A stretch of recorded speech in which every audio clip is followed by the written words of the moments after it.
교회가 또 한국 사회를 시끄럽게 하고 있지 않습니까? 계속해서 이제 세습 문제로 인해서 시끄럽게 하고, 또 우리나라에서 가장 존경하는 목사님이 이제 신명하시던 교회가 있었고, 또 거기 이제 위임 목사, 후임 목사가 왔는데, 판결 난 거 보니까 목사 자격이 없는 사람이 목사 역할을 하고 있었더라고요, 지금 보니까. 네. 그 내용을 보니까, 한국에서 목사 안수를 받은 적이 없는 사람이고, 미국의 군소교단에서 그냥 안수를 받는데, 미국은요, 신학교육을 안 받아도 본인이 원하면 안수를 줍니다. 그런 교단들이 많아요. 그러니까 우리나라도 좀 엉터리긴 하지만, 미국도 좀 그런 부분이 있는데, 하여튼 우리나라의 대표적인 교회 중에 하나죠. 강남에. 대형 교회 중에 하나인데, 결국 이제 알아보니까, 신학 공부는 한 건 맞지만은, 안수를 받아본 적이 없는, 또, 그런 어떤 내교를 자기네들이 만들어 놓고, 해오다가 또 이제, 그게 문제가 되니까, 세상 법정이 종교의 자유를 침해하고 있다, 뭐 이런 이상한 논리를 또 펼치고 있어요. 근데 그런 걸 보면서 진짜 요즘은 그런 생각이 듭니다. 교회라는 게 과연 뭘까?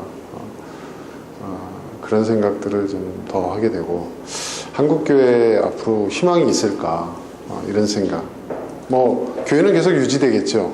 하나의 제도로서, 어떤 종교적인 조직으로서 유지는 되겠죠. 하지만, 정말 교회다운 교회라고 할까? 성경에서 말하고 있는 진정한 의미에서의 그 교회의 그런 본질이 살아있는 그런 교회가 과연 앞으로도 가능할까? 저는 거의 불가능하다라는 생각을 요즘 하게 됩니다. 거의 불가능하다. 굉장히 비관적이죠. 근데 저는 걱정 안 합니다. 왜냐하면 오늘 제목에서도 얘기하고 있지만 교회와 진리는 별개의 것이거든요. 교회와 진리는. 오늘 함께한 본문에서도 말씀하셨습니다. 우리를 구원하는 것, 우리를 자유케 하는 것은 뭐예요? 교회예요? 진리예요? 진리죠. 교회는 진리의 계승자? 보전자? 뭐 그렇게 얘기할 수 있어요. 그러니까 다른 말로 표현하면 교회는 진리를 담는 그릇이죠. 진리를 옮기는 데 있어서 그냥 옮길 수가 없잖아요. 그걸 담아서 옮겨야 되잖아요. 그죠? 담는 그릇에 불과한 거예요. 사도 바울 선생님께서도 그런 말씀 하셨죠. 그 그릇이 금 그릇이냐, 은 그릇이냐, 질 그릇이냐, 그게 중요한 게 아니다 그랬어요. 그죠? 무엇으로 만들어진 그릇이냐, 그 그릇의 소재가 중요한 게 아니라, 재질이 중요한 게 아니라 뭐라고요? 그 그릇에 담긴 게 뭐냐는 거예요. 그죠? 사도 바울 선생님 스스로를 가리켜서 난 질그릇에 불과하다고 그랬어요. 그런데 이 질그릇이 그냥 질그릇이 아니라 예수 그리스도를 담고 있다. 그 어떤 보아도 비교할 수 없는 예수 그리스도의 진리를 담고 있는 그릇이다. 그런 얘기를 해주셨어요. 중요한 건 그거예요. 여러분.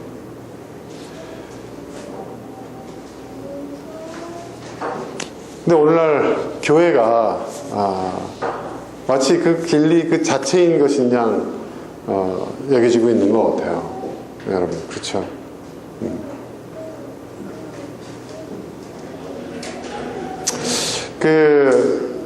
카톨릭에서는, 지난주에도 이제 카톨릭을 얘기했잖아요. 카톨릭에서는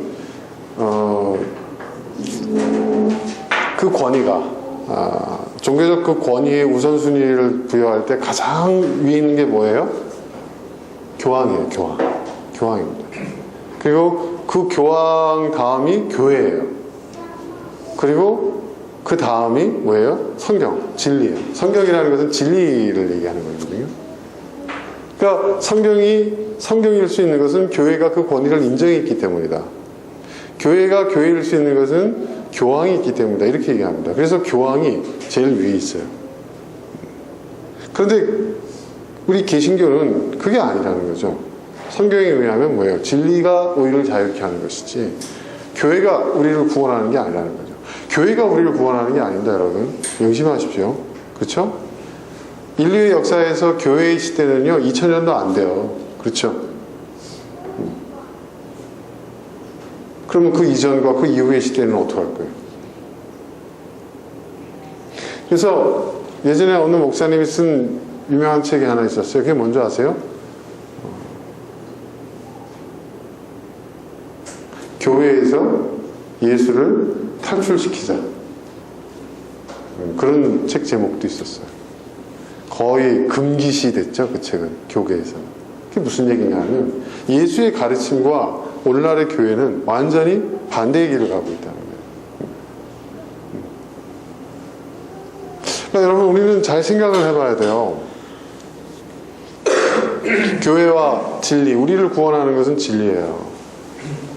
예전에 제가 한번 말씀드린 적 있죠. 성철 큰 스님이 이런 말을 했어요. 내가 불교를 선택한 것은 진리를 위한 도구이지 불교 그 자체를 위해서 내가 진리를 추구하는 게 아니다. 그런 얘기를 했어요. 만약에 내가 추구하는 진리에 불교가 방해가 된다면 난 미련 없이 불교를 버릴 것이다. 그랬어요. 그러니까 내가 믿는 것은 진리를 믿는 것이고 나는 불교를 믿는 게 아니다. 그리고 그 양반이 나중에 무슨 얘기까지 했습니까? 불교는 신앙의 대상이 아니다. 이런 얘기까지 했어요. 진리를 추구하기 위한 그 과정이고 도구일 뿐이다. 이런 얘기했어요. 여러분 아시죠? 그 하버드대 출신의 그 만행 스님도 그런 얘기했죠. 자기는 기독교인이라고 그래요. 지금도. 나는 기독교인입니다. 난 기독교 가정에서 태어났고 난 기독교인입니다. 나는 언젠가 다시 돌아갈 것입니다. 기독교. 그런데 지금 뭐예요? 지금 서구에 제도화된 이 기독교가 진리를 오히려 방해하고 있다는 거예요. 난 거기서 벗어났고 그 진리를 내가 찾기 위함 또 그 진리를 수행하기 위해서 내가 지금 불교를 그 과정으로 그 도구로 삼고 있을 뿐입니다. 이런 얘기를 했어요. 그렇죠, 여러분?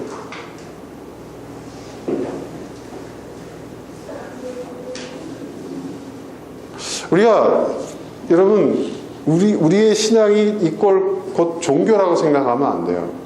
예. 종교와 신앙이라는 것은 여러분 별개의 것이에요. 근데 마치 종교 안에서만 신앙이 가능한 것처럼 우리가 제도적 종교로부터 배워왔기 때문에 우리는 그렇게 인식을 하고 있어요. 예. 오히려 예수님은 뭐예요? 종교의 틀을 깨신 분이잖아요. 그렇죠? 여러분 가장 그 제도적 종교로서 완성도가 높은 종교가 여러분 유대교예요. 유대교. 그렇죠. 유대교. 얼마나 그 정교하게 짜여져 있어요. 그죠? 유대교의 율법이라든지. 예.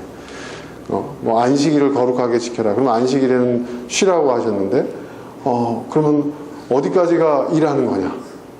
그렇잖아요. 어디까지가 일하는 거냐? 규정이 있어요. 어깨 위 이상으로 손 올리면은 여러분 어떻게 돼요? 예. 그 정통 유대교의 랍비의 그 율법에 의하면 그게 일이에요. 어깨까지만 손들어도 어깨까지만. 그래서 여러분 그 안식일 규례를 정확하게 지키는 그 이스라엘 호텔 가면 어떻게 돼요? 주일날 가면 종업원이 없어요. 네. 네. 엘리베이터도 어떻게 돼요? 층층이 쓴다고 하잖아요. 쓸 동안. 네. 그러니까 안식일 규정을 철저하게 지킨다는 거예요. 네. 가장 제도화된 종교로서의 완성된 그 완성도가 가장 높은 종교가 유대교죠. 그건 이미 예수님 당시에도 거의 마찬가지였어요. 근데 예수님 그걸 깨셨잖아요. 그게 아니라고 하셨잖아요. 진리는 유대교라는 그 제도적 종교의 틀에 갇힐 수 있는 것이 아니라고 얘기했잖아요.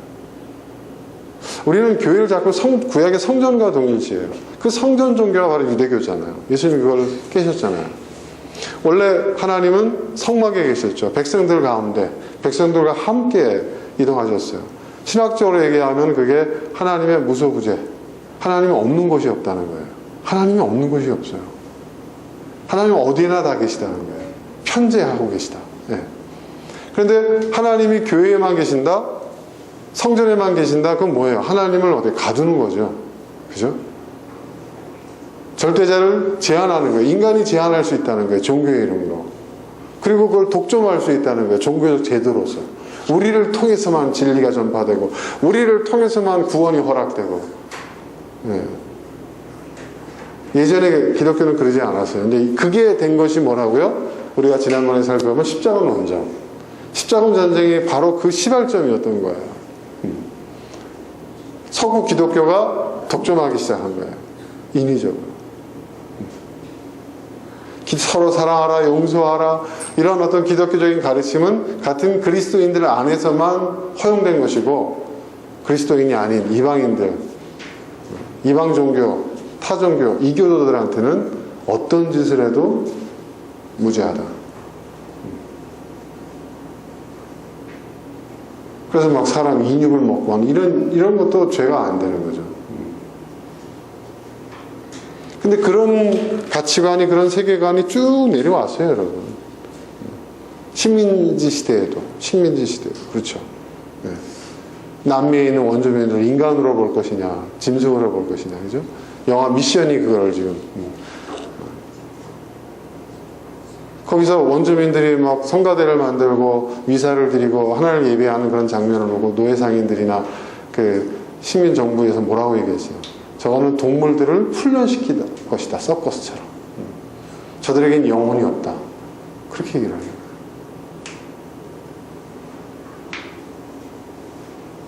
제가 순수한 과학으로서의 진화론은 저는 인정합니다. 진화론 인정해요. 순수한 과학으로서. 진화론 인정합니다. 그것도 하나님께서 세상을 창조하시는 하나의 방법일 수 있어요. 그렇죠? 그죠? 우리가 하나님께서 세상을 어떻게 창조하셨는지 그 창조의 방법까지 그게 신앙의 대상이 되는 건 아니잖아요. 그죠? 창조주 하나님이라고 우리가 믿으면 되는 거 아니에요. 그죠? 그 창조주께서, 그 조물주께서, 쉽게 과학적으로 얘기하면 최초의 원인자가 있는 거죠. 원인자가 없이 지금 이 세상을 설명할 수가 없어요, 여러분. 과학이라는 것은요, 최초의 원인이 있어야 되는 거예요. 그죠? 그러니까 우주 창조도 빅뱅이라는 것도 그렇지 않습니까? 그죠? 최초의 원인이 있어야 되는 거예요. 그 최초의 원인, 그것이 시작점이죠. 그것이 우리가 믿는 하나님이라고 우리는 얘기하는 거예요. 그런데 그 창조의 방법에 대해서 꼭 이렇게 창조하셨다고 라고 얘기를 해야 되는 겁니까? 그게 신앙의 대상이 될 수 있는 거예요? 그건 아니에요. 전 진화론은 과학적으로 전 진화를 믿습니다. 그것이 또 하나님의 창조의 과정이라는 생각을 해요. 전 그렇습니다. 그런데 제가 반대하는 것이 있어요. 그게 뭐냐 하면 진화론이 여러분 그 제국주의를 정당화하는 이론으로 사용되었잖아요. 적자생존, 그죠? 예? 자연 선택론. 이건 과학으로만 존재하는 그 어떤 그 과학적인 이론으로서 우리가 인정해야 하는 부분으로서 끝쳐야지. 그것이 하나의 뭐예요? 예? 강한 국가가 약한 국가를, 강한 인종이 약한 인종을 지배하고 그들을 수탈하고 그들을 멸망시키는 그 모든 것이 정당하다라는 것을 차용되는 것을 우리는 반대해야 된다는 거죠. 여러분, 기독교가 진화론을 반대하는 이유는 과학으로서 반대하는 게 아니에요. 원래는. 네. 왜냐하면 그들이 그 진화론을 바로 그 진화론이 처음에는 상당히 배격이 돼요. 그렇죠?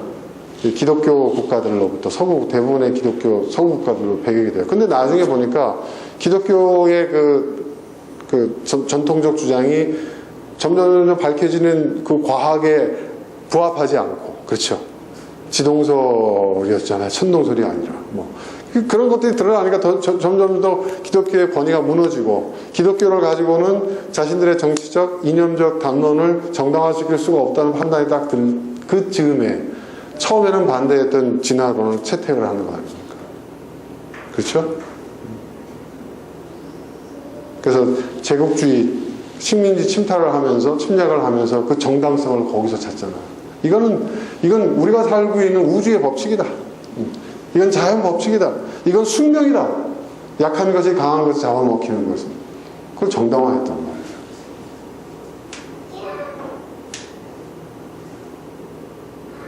그러니까 여러분, 그런 의미에서 진화론을 우리가 반대하는, 진화론은 저는 과학적 이론으로서 저는 맞다고 봅니다.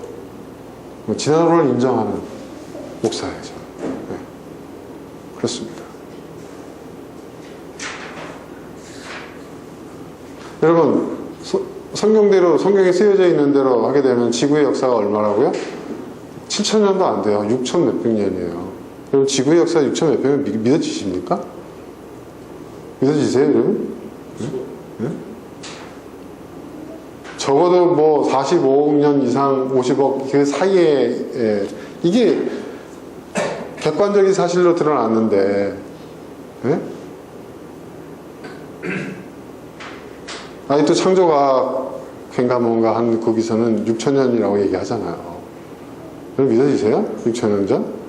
중국에, 우리나라에서도 여러분, 지금 청동기, 신석기, 구석기 유물이 나오는데 지금으로부터 수십만 년 전에. 네? 공룡들은 다 뭡니까?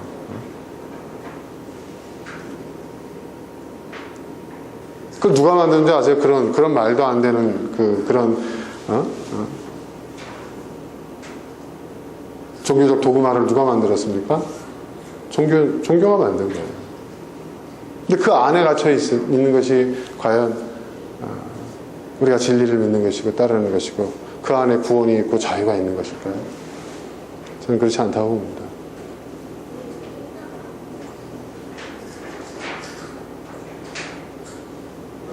교회 이름으로 인류 사회에 너무나 많은 범죄가 이루어졌고요. 지금까지도 여러분 교회라는 이름으로 여러분 종교인들이 먹고 사는 거예요, 사실은.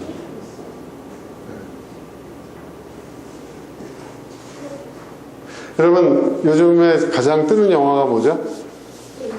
네? 네, 보헤미안 랩소디 그 다음 국가 부도의 날. 네, 그 여러분 꼭 한번 보십시오. 제가 볼 때는요. IMF를 가장 정확하게 이야기하고 있는 IMF가 뭔지를 알고 있는 지금도 우리 국민들 대부분이 다 IMF 국제통화기금 해가지고 그게 은행이라고 생각하잖아요. 은행. 예를 들면 금융기관, 국제금융기관. IMF는 여러분 은행이 아닙니다. 국제금융기관이 아니에요.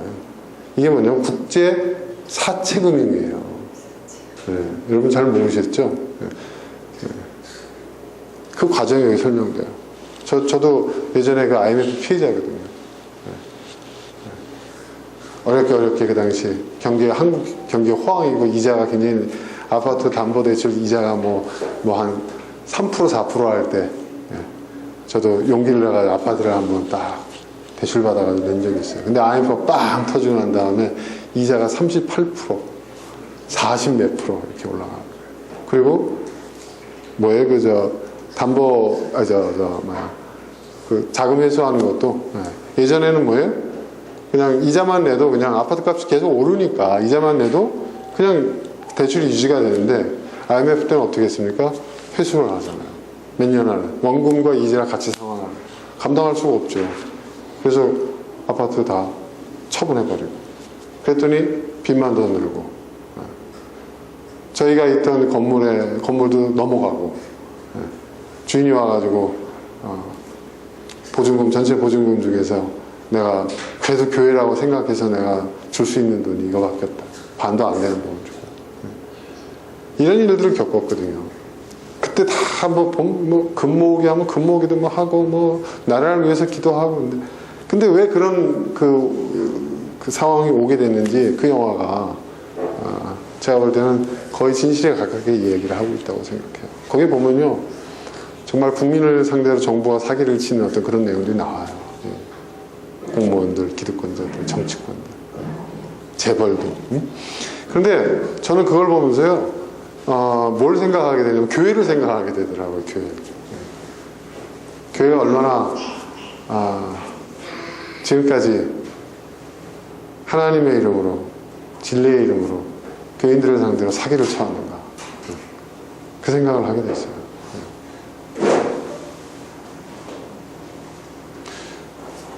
제가 또 얘기하지만 여러분 교회를 자식한테 물려준다는 건요 교회를 사유재산이라고 생각하는 거거든요. 하나님을 믿는다면 최소한 하나님 조금이라도 믿는다면 하나님을 두려워한다면요 심판을 두려워하고 여러분 저 천국과 지옥이 있다는 걸 믿으면요 여러분 절대로 그러지 못해요. 여러분 할 수 있겠어요? 여러분 할 수 있겠어요? 네? 그걸 한다는 건요 안 믿는다는 거거든요. 성경에는 이게 예수님이 그러셨잖아요. 물질이 있는 곳에 내 마음이 있다고 했잖아요. 그렇죠? 근데 그걸 해요. 그리고 그게 하나님의 뜻이래요. 이게 가능한 일입니까? 여러분, 우리가 북한의 그 세습 체제를 놓고 우리가 저 말도 안 되는 거라고 얘기하면서 얼마나 우리가 세계 역사의 웃음거리라는 얘기를 하잖아요. 그죠? 그런데요, 교회가 지금 한국의 21세기 교회가 그런 짓들을 하고 있어요. 가장 존경받는 목회자들. 그리고 그 강남에는 그 모 교회 이제 그 고등법원 판결이 났죠. 이제 대법원까지 가겠죠. 근데 뭐냐면 자격 없는 목사를, 목사 안수를 받지 못한 사람을 갖다가 목사를 앉혀놓고 지금까지 그래 온 거예요. 그러니까 그걸 보니까 그 위조한 서류 뭐 이런 것들 다 나오더라고요. 언론을 보니까 이렇게. 교회 언론은 언급도 안 해. 뉴스인조이나 뭐 이런 데서나 좀 언급할까? 그러니까 일반 언론에서 그 내용들을 이렇게 다루는데요. 참 창피하더라고요. 근데 그런 교회가 한두 개 있어요. 그걸 가지고 뭐 종교의 자유를 침해하느니 하나님께서 허락하신 시련이니 공산주의자들을 한국 교계의 대표적 지도자인 무슨 목사를 무너뜨리기 위한 공산주의자, 한국 사회 침투에 있는 이 좌파 공산주의자들의 음모라느니 이게 말이 됩니까, 여러분? 그런 회개하는 소리를 해대요. 그런데 문제는 뭐냐면요, 실제로 그런 소리를 믿는 사람들이 있다는 거예요. 또 21세기 한국 사회에서.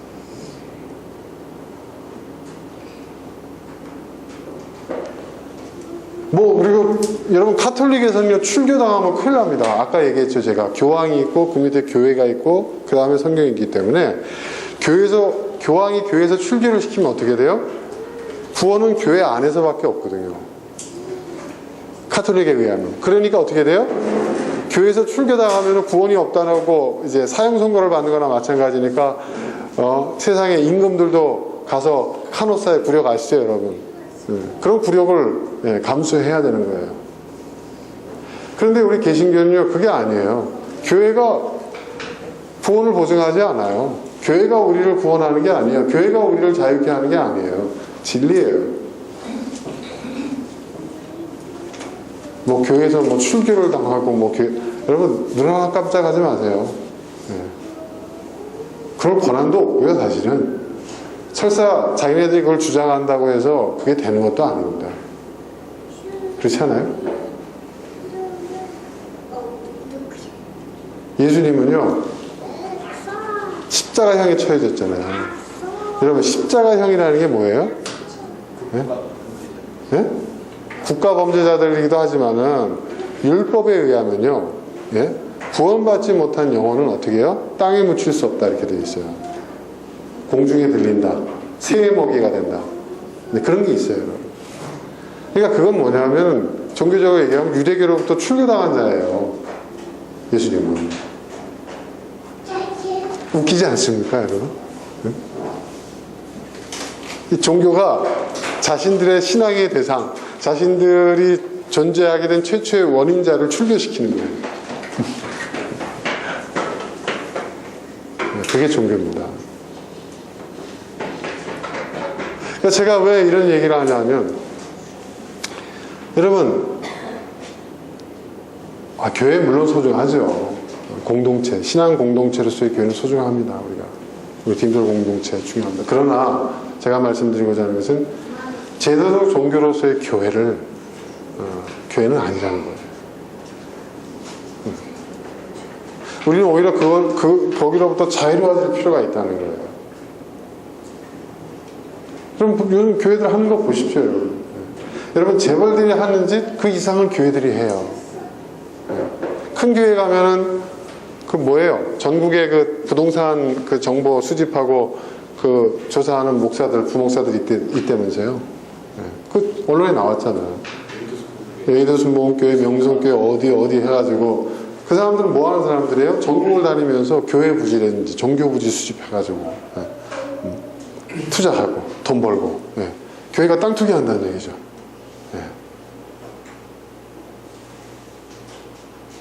교인들로부터 헌금 걷어가지고 뭐 모든 것을 다 교회에다 쌓아붓게 해놓고 그걸 또 지들끼리 나눠 먹거나 아니면 예? 지 자식한테 물려주거나. 큰 교회 가면 사무국이라는 데 있어요. 사무국이라는 데 있어요. 학교에도 무슨 재단 사무국 같은 데가 있잖아요. 큰 교회 가면 그래도 사무국이 있어요. 거기 가보면 죄다 다 자기 친인척들. 또 교회에서 요즘 또 유행하는 재단 만들고 유행한다고 하더라고요. 다 자기 집안 사람들. 저는요, 사기 집단이라고 생각합니다. 물론 그렇지 않은 교회들도 많죠. 근데 대한민국 대부분 큰 대형 교회들, 대한민국의 이름난 대형 교회들 대부분 다 그 짓들을 하고 있다는 거죠. 아니면 학교를 지어가지고 그 학교를 자기 자식들한테 물려주고. 그 수법들이 뻔해요. 근데 그 하는 짓들이 우리나라 대한민국 재벌들이 하는 짓이에요. 여러분들이 그 IMF 때 나라를 위해서, 나라 경제를 위해서 금 모으게 해가지고 여러분이 낸 그 금들이 말이에요. 헐값에 다 판 거 아니에요. 그게 누구를 위해 쓰여졌어요? 기업들 빚 갚는 데다 쓰여졌어요. 네? 기업들이 진 빚을 국가에서 채무를 보증하고 그 채무를 갚아줬어요. 그렇죠? 국가가 무슨 돈으로 운영을? 그런 돈이 어디 있어요? 다 국민 세금이죠. 여러분의 돈이에요. 여러분의 돈. 여러분이 국가를 위해서, 여러분 자신을 위해서 국가가 국민을 위해서 해야 할 일들을 감당하라고 거기에 필요한 재원을 쓰라고 국가가 그 역할을 하라고 낸 그 세금을 가지고 국가가 재벌들 빚을 갚아줬단 말이에요. 그런데 재벌들은 지금 뭐 하고 있어요 지금? 네? 그들이 우리 한국 사회에서 새로운 계급, 새로운 계층이잖아요. 귀족 계층들 아닙니까? 그죠? 자신들이 갖고 있는 지분들 2% 3%밖에 안 되는 지분을 가지고 말이에요. 주인 행세를 하고 다니고.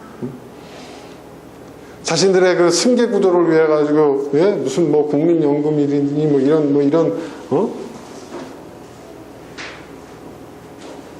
국민들이 낸 돈, 그 기금들을 가지고 말이에요. 그런 장난들을 치지를 합니다.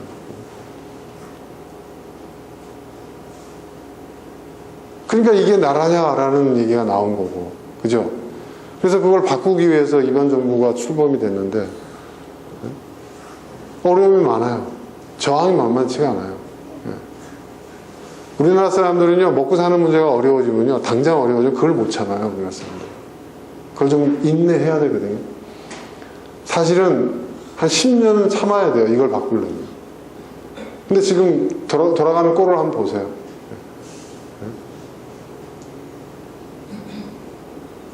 그러니까 개돼지라는 소리가 나오는 거예요, 여러분. 뭐 어떤 놈이면 상관없어. 배만 부르게 해주면 돼. 그게 개돼지죠. 국민이 개돼지 짓을 하고 있어요, 지금. 아, 교회에서 뭐 어떻게 해도 좋아. 뭐 상관없어. 그냥 우리 복 받고 구원받고 복 받으면 돼. 그럼 뭐 개돼지 신자죠. 그 영화에서 어저께 제가 그 영화를 봤거든요. 국가구조에는. 그 영화에서 뭐라고 얘기했는데 마지막 결론이 뭐죠? 속지 말라는 거예요. 속지 말고. 정부에 속지 말고, 예. 재벌에 속지 말고, 언론에 속지 말고, 정신 바짝 차리라는 거예요. 마찬가지입니다. 여러분, 교회에 속지 마세요.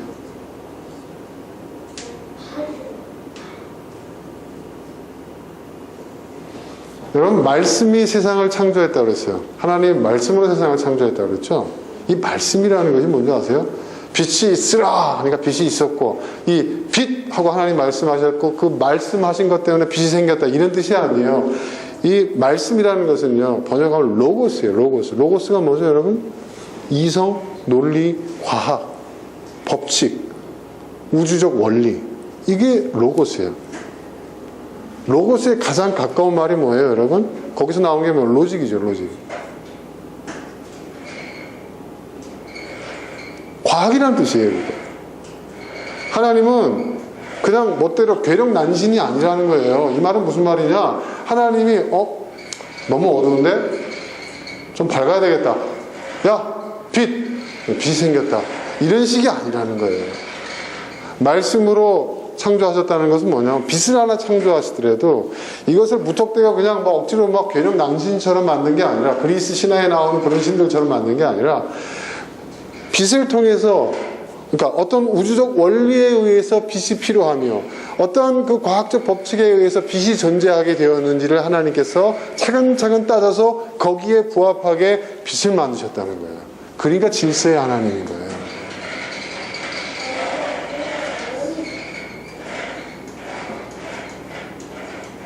태초에 우주는 어떻다고요? 혼돈의 상태라고 했죠. 카오스예요. 카오스. 무질서예요.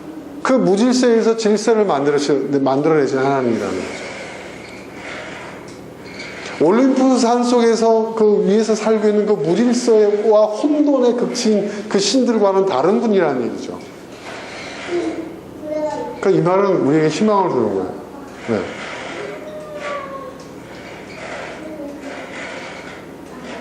그러니까 저는 하나님께서 지극히 이성적인 분, 지극히 과학적인 분, 네. 지극히 합리적인 분이에요. 우리의 이성과 우리의 논리와 우리의 합리성이 그분의 것을 담아낼 수 없을 뿐이지. 오히려 우리는 점점 뭐예요? 신의 존재를 인정할 수밖에 없는 거예요. 현대 물리학이 발견한 하나님, 창조주. 그게 기독교의 하나님이라고 얘기하지는 않지만, 네. 물리에 의하면, 이 우주 물리학에 의하면 최초의 원인자를 이야기하지 않을 수가 없다. 이 모든 것을 가능하게 한 최초의 원인, 그것이 창조주입니다. 우리 종교에서 이야기하고 있는 어떤 그런 신의 형상의 창조주를 얘기하는 건 아니지만, 그래서 저는 그런 측면에서 진화론도 하나님이 인류를 창조하신 하나의 방법이 될 수 있다고 저는 믿는 거예요. 과학적 진화론에 대한 거부감이 없어요, 저는. 하나님이 정말 6일 만에 세상을 창조했다? 그거 안 믿으면 큰일 나는 것처럼 해요. 근데 그 6일이라는 그 기간, 그 날이라고 번역되어 있는 히브리어 욤이라는 단어가 뭐예요? 어떤 기간을 뜻하는 거예요. 어떤 시대를 뜻하는 거예요. 우리가 얘기하고 있는 24시간이 아니라는 거죠. 실제로 해와 달 언제 만들어졌어요, 여러분? 근데 그 이전에 첫째 날, 둘째 날이라는 날이라는 표현이 쓰여졌잖아요. 그죠? 그러니까 그 날이라는 것이 24시간이 아니라는 거예요. 그러니까 우주를 창조한 그것이 50년이 될 수 있는 것이고 45억 년이 될 수도 있는 거예요, 여러분. 그죠? 근데 그게 뭐 문제 있어요? 근데 왜 그걸 못 믿게 하냐 말이에요. 왜 그걸 받아들이지 못하게 하냐 말이에요. 네? 왜 새로운 관점에서 우리가 성경을 이해하고 거기서 진리를 발견하지 못하게 만드냐 말이에요. 요렇게만 믿어, 요것만 믿어. 누가 그런 권위를 그들에게 줬어요? 아무도 안 줬어요, 여러분. 진리는 우리를 자유케 합니다. 자유케 해요. 너무 자유케 하다 보니까 이상한 이단들도 나와서 좀 문제지. 그러니까 과거에 카톨릭은 어떻게 했어요? 성경을 번역도 못하게 했잖아요. 성경을 자기 나라 말로 번역하면 어떻게 해요? 화형시켰잖아요. 우리 한국교회도 그런 비슷한 짓들을 해요, 지금. 우리는 오직 개혁 성경만 보게 되어 있어요. 개혁 성경이 번역 잘못된 부분들이 많아요. 사실은. 성경은요, 여러분, 계속 번역되어져야 돼요. 왜 그런지 아세요, 여러분? 언어학의 업적들이 계속 쌓이게 되잖아요. 근데 최초의 원전은 있어요, 없어요, 여러분? 없어요. 최초의 원전은. 네. 원전은 없어졌어요. 다 뭐예요? 사본들만 남아있는 거예요. 그런데 고고학이 발달되고 언어학이 발달되고, 네? 그러한 그 과학의 발달에 의해 가지고 우리가 점점 어떻게 돼요? 원전에 가까운 내용들을 우리가 알 수 있게 되는 거예요. 그리고 이게 이때는 우리가 이거를 갖다가 동전녀로 번역했는데 이게 보니까 결혼 안 한 젊은 여자 처녀구나. 동정녀와 처녀는 다른 거잖아요. 이때는 우리가 번역을, 그때는 우리가 이걸 낙타로 번역했는데 이거 알고 보니까 이게 밧줄이었구나. 그럼 여러분 어떻게 됩니까? 그걸 정확하게 번역을 해야죠. 근데 그렇게 됐는데도 불구하고 그걸 안 써요. 그걸 안 봐요. 보지 못하게 해요. 교회에서는 오직 개혁 개정판만 씁니다. 이런 식으로.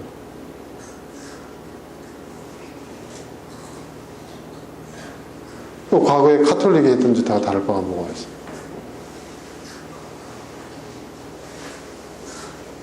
여러분, 진리는 우리를 자유케 하는 겁니다. 자유를 느껴야 돼요. 진리는 우리를 자유케 합니다.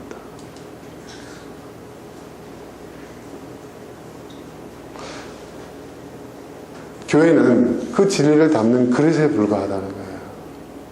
네. 여러분, 중요한 건 내용물이잖아요. 지금 우리나라는 하도 여러분 이 과대 포장이 많아가지고요, 정부가 그걸 규제합니다. 내용물을 보면요 별거 아닌데, 여러분 어떤 거는요, 특히 대부분 이런 얘기하면 좀 싫어하실 그 업종이 있는데, 여러분 화장품 있지 않습니까? 여성들이 좋아하는 화장품 있잖아요.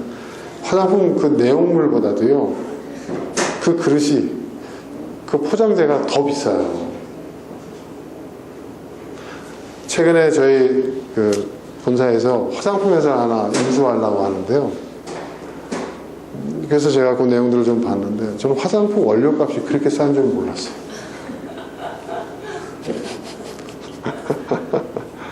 그 인수하려는 회사가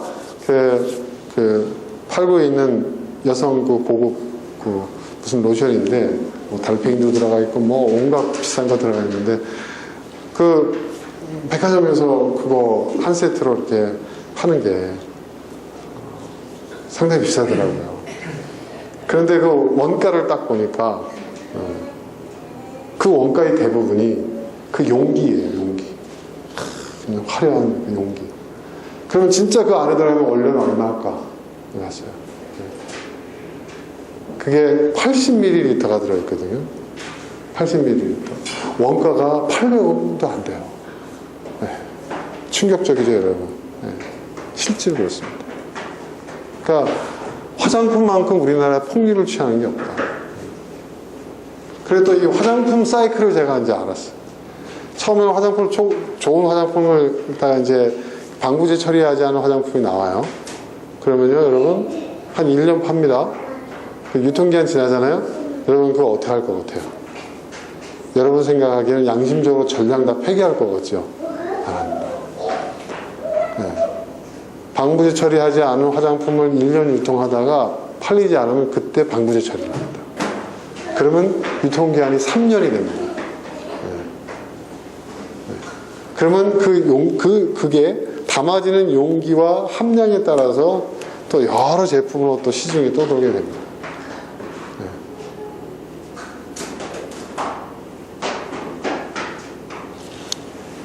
그래서 화장품 회사들이 돈을 벌 수밖에 없겠더라고요. 여러분이 생각할 때는 화장품, 피부에 쓰는 화장품은 다 종류가 다를 것 같죠? 아닙니다. 핵심은 다 똑같고요. 그걸 어떻게 배합하느냐, 함량이 어떻게 되느냐, 그거고요. 그리고 대부분이 다 화학 성분이기 때문에요. 그게 다 화학적 원심 분리에 의해서 다 분리가 돼요. 그리고 다시 배합해요. 재가공을 한다는 거죠. 충격적이죠, 여러분? 충격 좀 받으라고 제가 얘기한 겁니다. 그러니까 여러분, 시중에 파는 뭐 니베아 제품하고, 니베아 무슨 뭐 그런 거 있잖아요. 그 대중적인 제품하고, 백화점 그 1층에서 파는 고급 제품하고, 써보니까 뭐 품질이 달라, 여러분 그러시잖아요. 똑같습니다, 원주는. 거기에 부과되는 게 함량의 차이일 뿐이지. 핵심 성분은 다 똑같아요.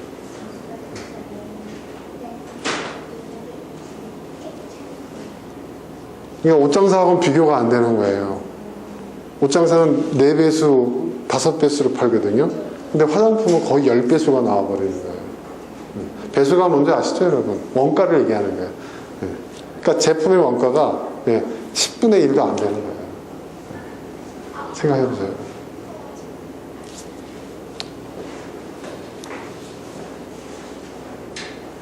근데 소비자들이 봉이에요, 봉. 이걸 알아야 돼, 우리 소비자들이. 아파트 원가가 공개가 돼야 돼요, 여러분. 근데 안 하잖아요, 지금도. 안 하죠? 안 합니다. 하면 큰일 나거든요. 네. 하면 큰일 나거든요. 하더라도 엉터리를 할 거예요. 그러니까 공개하지 않는다는 건 뭐죠, 여러분? 떳떳하지 않다는 거예요. 그쵸? 네. 투명하지 않다는 거예요. 아니, 정부 예산도 지금 국민들이 다 네? 하잖아요. 그죠?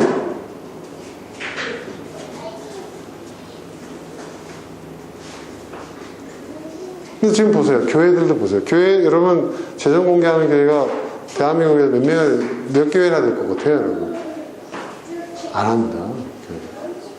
네. 왜 안 하죠? 응?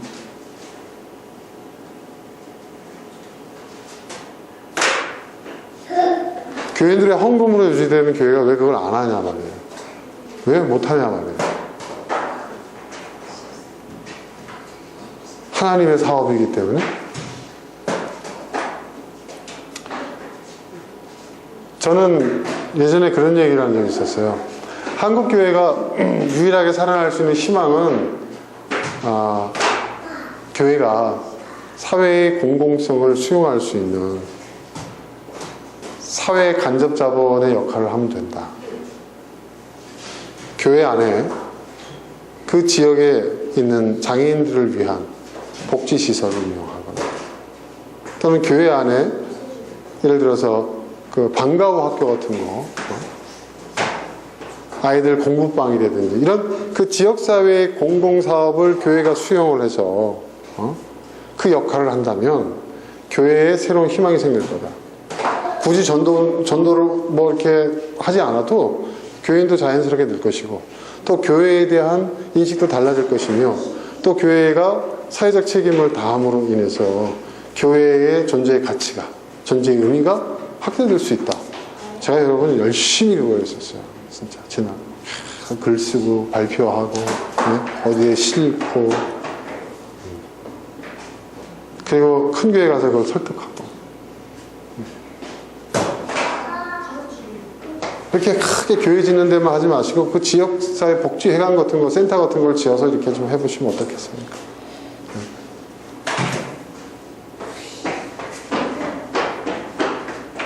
관심이 없어요. 그걸 왜 해야 되는데 그거 안 해도 우리 교회는 문제 없다.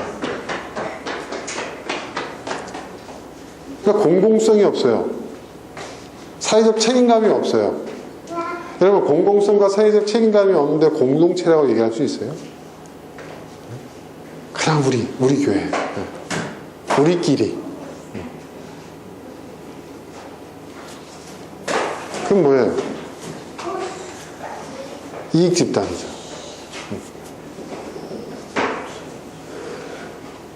그래서 저는 그때 처참해. 제가 그 운동을 열심히 했어요.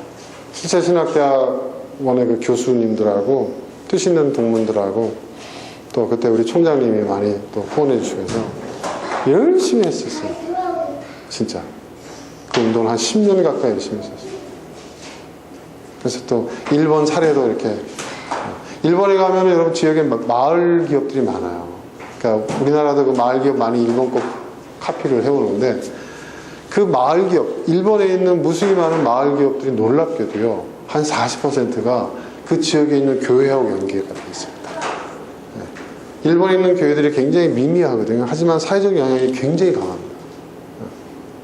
적지만. 근데 그 마을 기업의 한 전체적으로 전국적으로 보면 한 40%가 그 지역에 있는 교회들과 연계해야 돼요.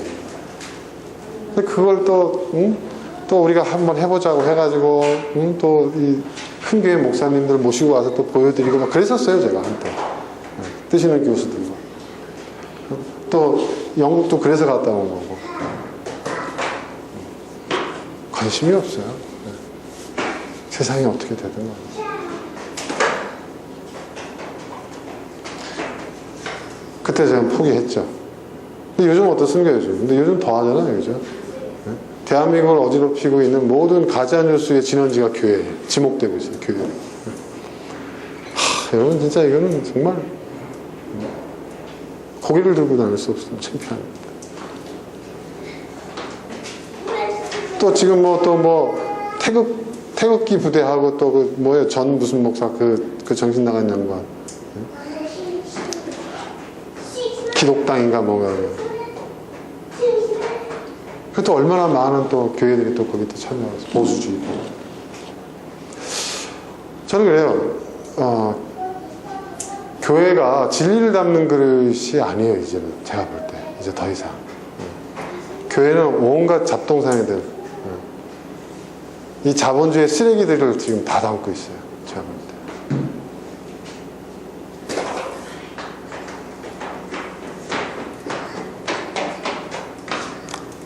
교회는 희망이 없다. 네. 그런 생각이 듭니다. 우리 각자가 진리를 담는 그릇이 돼야 돼요. 이제.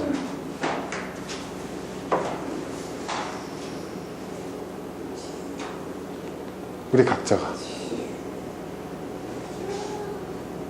우리 개개인이 그 변호인인가요? 그 영화 변호인에서 송강호가 변호사 역을 맡으면서 국가란 무엇이냐? 국가는 뭐예요? 국민이다. 이 얘기하잖아요. 저도 그렇게 얘기하고 싶어요. 교회란 뭐냐? 우리 교인들을, 진리를 담고 있는, 진리를 마음에 품고 있는 교인 개개인이 교회예요.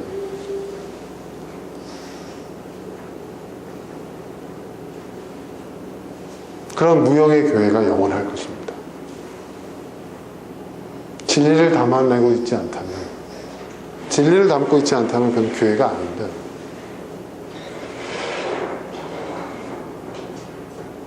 이게 나라냐? 저는 이게 교회냐라고 이제 우리가 말해야 된 것 같아요. 이게 교회냐?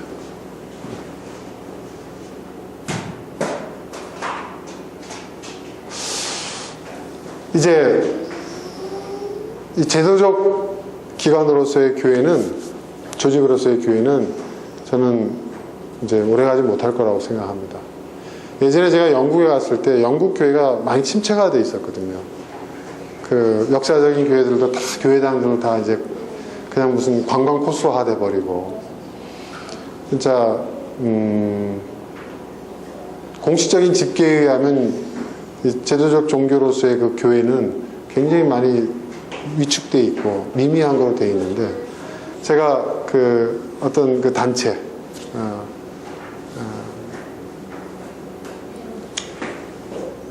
그린필드라고 하는 그 큰 단체, 1년에 한 번씩 영국 전역에 있는 교인들이 모여가지고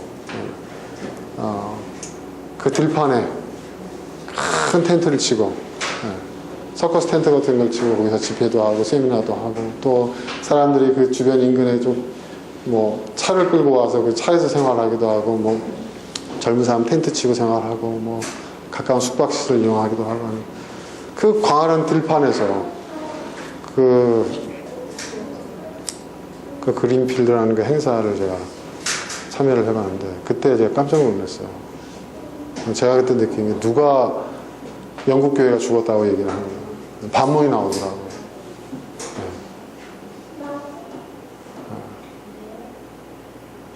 다양한,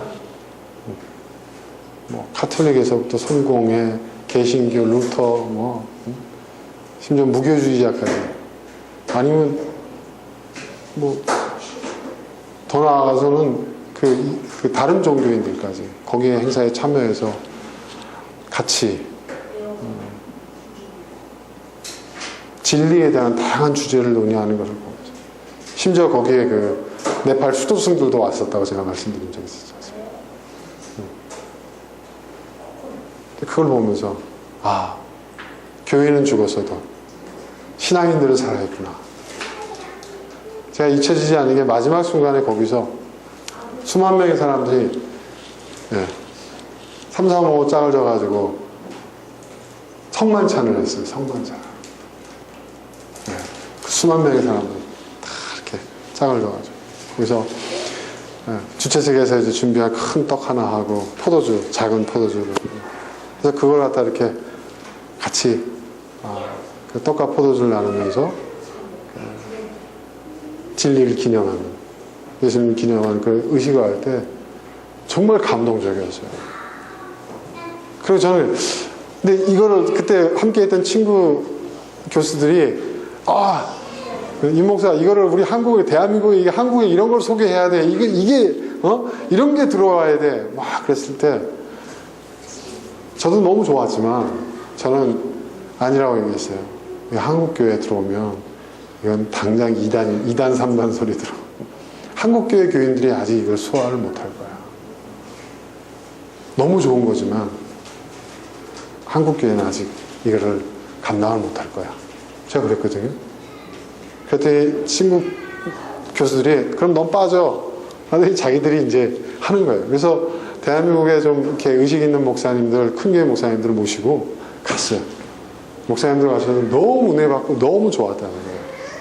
근데 한국에 돌아와서 그분들은 한국 교회에 들어오면 큰일 나. 이구동성으로 얘기하지. 제가 생각할 땐 그분들 교회부터 문제 생길 거예요.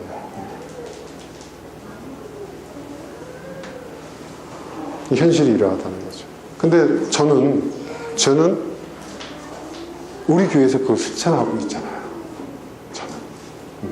저와 여러분 함께하고 있잖아요. 네. 그때 제가 받았던 은혜, 그때 받았던 영감들이 우리 교회에서 여러분 구현되고 있어요. 그러니까 저는요, 제가 여러분한테 말씀드렸잖아요. 우리 스스로를 위로 삼아서 하는 얘기가 아니에요. 이런 교회가 존재한다는 것만으로도요, 이건 엄청난 일이에요, 사실은. 한국 사회에서. 그렇게 생각 안 하세요, 여러분? 한국 사회에서요, 여러분 같은 교인들이 있다는 것, 여러분 같은 크리스찬이 있다는 것, 저 같은 목사가 있다는 것, 이런 공동체가 있다는 거 있잖아요. 존재론적 사건이에요. 존재론적 사건이라는 게 뭔지 아세요, 여러분? 존재하는 것만으로도 그 사건이라는 거예요. 하나의 사건이라는 거예요, 이게. 예수님의 십자가의 죽음이 존재론적 사건이었거든요. 그 이후에 그것이 이제 점점 이제 확대된 것이지. 예. 여러분, 존재론적 사건, 개인적인 측면에서 얘기한다면 이런 거예요. 어떤 사람은 사랑하게 됐어. 예. 그냥 그 사람이 있다는 것만으로 나는 행복해. 그 사람이 있다는 것만으로도 온 세상이 의미로 가득 차. 무슨 말인지 알겠죠? 뭐 다른 사람은 어떤지 모르겠지만. 근데 이 진정한 의미에서 인생의 의미는요, 여러분, 존재론적 사건에서 의미가 생겨요. 존재론적 사건에서 가치가 생기는 거예요. 그러니까 여러분, 지금 더 행복해지시려면요, 여러분의 인생이 가치 있고 의미 있고 보람된 그런 인생이 되려면요, 여러분의 인생에 존재론적인 사건이 생겨야 됩니다. 사고는 치지 마시고 사건을 일으키세요. 존재론적 사건. 네. 그 사건. 그러니까 존재하는 것만으로도 사건이 되는 거예요. 그럴 때 우리의 인생이 진짜 참되는 거죠. 진짜 행복했어요. 저는 이 디딤돌 교회가 그런 공동체가 됐으면 좋겠고, 여러분 한 사람 한 사람이 교회라고 그랬잖아요. 그러니까 숫자가 중요한 게 아니에요. 여러분, 존재한다는 그 자체만으로도 그 존재의 의미. 저는 우리가 지금 시작할 때는 이렇게 몇 명 되지 않지만 예수님께서 또 초대교회 공동체가 그랬던 것처럼 나중에 어떻게 될지 몰라요, 여러분. 그죠? 우리의 불씨가 우리의 자녀들을 통해서. 그리고 제가 또 알거든요. 우리 교회에 참석은 안 하지만 우리 교회에 고정적으로 동영상 설교를 듣는 분들이 있어요. 다 여러분들 그런 과정을 거쳐서 우리 교회에 또 나왔잖아요. 있어요, 그런 사람들이. 그런 분들이 있어요. 또 그분들은 또 그런 분들은 또 우리를 통해서 제가 영국 가서 그런 영감과 감동을 받고 왔던 것처럼 그분들도 또 그런 분들이 있어요. 요즘은 제가 설교문을 안 올리지만 예전에 설교문을 올렸을 때는 제 설교문을 열심히 퍼나르던 분들이 있어요. 열심히. 그래서 예전처럼 설교문 올려줄 수 없습니다. 근데 예전에 제가 왜 안 올리죠? 하도 그 설교문을 올리고 이 문자로 올려놓으니까요. 그 글을 가지고 시비를 사는 사람들이 많더라고요. 그래서 제가 내려버렸잖아요. 듣기는 귀찮을 것이고, 그죠? 근데 아무튼 그런 분들이 있어요. 그분들도 영감을 받을 거예요. 뭔가 도전을 받을 거예요. 그리고 뭔가 시도하시겠죠. 그러니까 우리는 계속 뭐예요? 불씨를 뿌리는 거예요. 불이 붙어라, 불이 붙어라. 씨를 뿌리는 거예요. 그거 자체로만 끝나는 거예요. 우린 뭐 다른 건 난 생각 안 해요. 저는. 그것만으로도 의미가 있는 거죠. 전 나중에 한번 책을 꼭 쓰려고 그래요. 디딤돌 교회의 이야기라는 책을 좀 쓰고 싶어요. 디딤돌 신앙공동체의 이야기라는 책을 쓰고 싶어요. 우리가 어떻게 생기게 됐고 어떤 과정을 거쳤고 무엇을 남기는지, 무엇을 추구했는지. 저 자신도 마찬가지죠. 저 개인에 대한 이야기를 좀 쓰고 싶고. 그래서 다른 것보다도 우리 믿음의 후진들에게 그 유산을 물려주고 싶어요. 우린 여기까지 와봤다. 여기까지 시도해봤다. 참고해라. 그리고 우리보다 더 나은 세상을 만들어라. 그러면 저희 역할 다 한 거 아닐까요? 그죠? 네. 저는 그러니까 실제로 종종 저한테 책을 쓰자고 제안하시는 분들이 있어요. 왜냐하면 제가 좀 참 목사로서 참 특이한 인생을 살고 있거든요, 지금. 그죠? 지금 또 중견기업도 계열사 대표까지 하고 있잖아요. 그러니까 별의별 경험들 다 하고 있잖아요, 지금. 그러니까 이런 경험들을 갖고 있는 목사가 많지가 않은 거예요. 그래서 재밌는 이야기가 나올 수 있겠다. 뭔가 건질 수 있겠다 싶어가지고 그런 제안을 하시는 분들이 있어요. 그래서 제가 조금만 더 기다리세요. 아직은 때가 아닙니다. 뭐 이런 얘기를 하고 있는데 한번 써보고 싶어요. 그러면 저와 비슷한 방향을 생각하시고 있는 분들한테 굉장히 참고가 되지 않을까, 그런 생각도 들고요. 그게 디딤돌 되는 거 아니겠습니까? 누군가의 디딤돌은 스스로를 위해서 디딤돌 되는 게 아니잖아요. 그죠? 우린 그런 공동체, 그런 개인들이 될 수 있었으면 좋겠어요. 그리고 저는 가장 바라는 게 뭐냐면 우리 자녀 세대들이에요. 애들이 뭐 얼마나 알까 이렇게 생각하지 모르겠지만 우리가 그동안에 함께 해오면서 뿌려놓은 것들이 있어요. 그게요, 언제 싹을 틔울지 모릅니다. 여러분 가끔 그런 기사 읽어보신 적이 있을 거예요. 뭐 우리나라 뭐 지방 시골 산골에서 어떤 무덤을 발견했는데 그 토기 안에 옛날 수천 년 전 벽시가 담겨져 있었는데 그거로 심어보니까 싹을 틔우더라. 뭐 그런 얘기 있잖아요. 그렇습니다, 여러분. 그게 무서운 거예요. 언제 싹을 틔울지 몰라요. 언제. 기대해봅니다. 그리고 꿈꿔봅니다. 여러분, 우리를 자유케 하는 것은, 우리를 구원하는 것은 교회가 아니라 진리입니다. 네. 교회는 그 진리를 담는 그릇에 불과할 뿐입니다. 어떤 화려한 그릇일지라도 그 안에 진리가 담겨져 있지 않다면 그건 교회가 아닙니다. 하지만 우리 사람이 눈에 볼 때 하찮아 보이고 정말 투박해 보이고 아무런 가치가 없어 보이는 질그릇이라 할지라도 그 안에 진리가 담겨져 있다면 그것은 교회입니다. 우리가 그런 교회를 만들어갈 수 있었으면 좋겠습니다.